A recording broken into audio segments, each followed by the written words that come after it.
All right, Shalom. This is our Yahawah and Yashral out of the Lion's Den. First and foremost, I want to give our praise and glory to Yahawah, Bahashem Yahweh Shai, Bahashem Rechak Wadash Ma'amath. A double honors to the elders and apostles, our great millstone, and a sincere thwada to the Akim and Aquathim and the children that's pushing the truth and believing with sincerity. I wanted to bring this scripture out. This is Luke chapter 15. I'm gonna start at verse 17.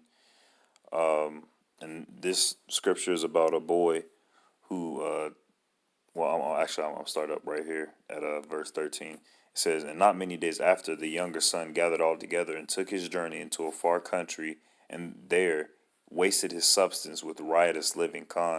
He asked his father for some money. His father gave it to him, and he left the house. And it says where he wasted his substance with riotous living. And so that's the way a lot of us, so like not a lot of us, but a lot of 2/3 of the so-called Negroes, Latinos, and Native Americans of Israel, who are Israelites. That's the way they live. They live a very riotous way. They give their hope and their faith unto vain things, vain and false things, and they are always obsessed with the drama. They love to be inside of drama. But I'm gonna skip down to verse 13. Salaki, I'm skipping down to verse 17. It says, "And when he came to himself, he said, How many hired servants of my father's have bread enough and to spare, and I perish with hunger?" So right there, he just realized, man, the people who have the servants who are with my father, they are living a lot better. All right, and that's what 2/3 fail to realize, because they're focused on carnality. They're focused on what they see. They're not focused on the spiritual aspect of things. How we have hope, how we have faith, and how we have a destiny. A lot of people think that a destiny or fate doesn't exist when truly it does. And Israel who believe and who pray to Yahawah Yahweh Shai, they are destined and they are fated to be saved by Yahawah Yahweh Shai, and to live in the kingdom and to have children and see those children spawn generations, and you get to see that type of things. You get to see those type of things in the kingdom.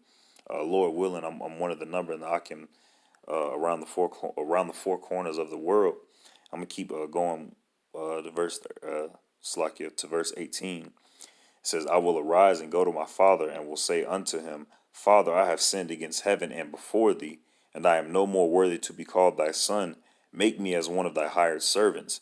And when he arose and came to his father, and he arose and came to his father, but when he was yet a great way off, his father saw him and had compassion, and ran and fell on his neck and kissed him.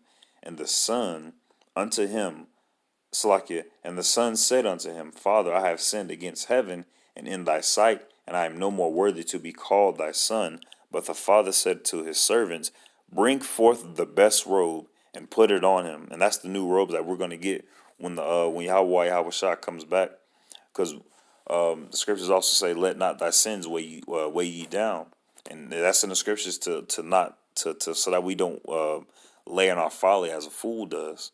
All right, we always have to keep our face turned unto the Lord. Verse 22, "But the father said to his servants, Bring forth the best robe and put it on him, and put a ring on his hand." And instead of a ring, Yahweh Shai is going to place a crown upon our heads, Lord willing. I'm one of those people. And shoes upon his feet, and bring hither the fatted calf, and kill it, and let us eat and be merry. For my son was dead and is alive. We were bones who were in that valley. All right, but we had the spirit put upon. We had the sinews and we had the meat put upon us and given our life. Verse 24. For this was my son. For this my son was dead and is alive again. He was lost and is found. And they began to be merry. Now his elder son was in the field, and as he came and drew nigh to the house, he heard music and dancing, and he called one of the servants and asked what these things meant. And he said unto him, Thy brother is come, and thy father hath killed the fatted calf, because he hath received him safe and sound. And he was angry, and he would not go in. Therefore came his father out and entreated him. And I'm gonna reread verse 27. And he said unto him, thy brother is come, and thy father hath killed the fatted calf, because he received him safe and sound. Verse 28, and he was Slakia, verse 28, and he was angry. So that right there, that's a lot of the that's a lot of Israel right now. That's a lot of the Akim and Akwathim.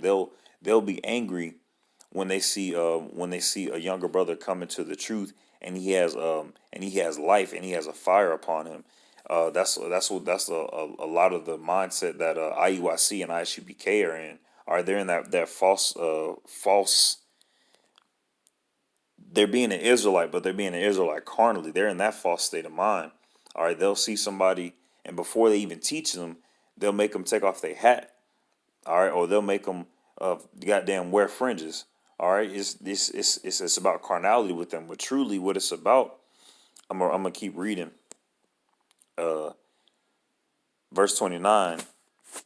Verse 29. It says, and he answering said to his father, Lo, these many years do I serve thee, neither transgressed I at any time thy commandment, and yet thou never gavest me a kid, and kid means baby goat, that I might make merry with my friends. But as soon as this, Salakia, verse 30, but as soon as this thy son was come, which hath devoured thy living with harlots, devoured thy living with harlots, thou hast killed for him the fatted calf. So he was really upset. He turned away from you, and he went to go live with harlots and spend all his money and stuff like that. Yet you gonna throw this big old party for him. Verse 31, and he said unto him, Son, thou art ever with me, and all that, Salaki, and all that I have is thine, Khan. In my house, in my father's house are many mansions, and Yahawah, his foot rests upon, his footstool is the earth. So imagine how much more beautiful those mansions are that are being made for us. Verse 32, and it was meet that would Slakia, it was meet that we should make merry and be glad, for this thy brother was dead and is alive again, and was lost and is found. Khan. And that's the way Yahweh looks upon us. All right. He sees us as lost sheep. All right. And when we turn back unto him, when we turn back unto him, the angels rejoice. And it's a beautiful thing. It's a very, very beautiful thing. I pray this lesson was edifying. Shalom.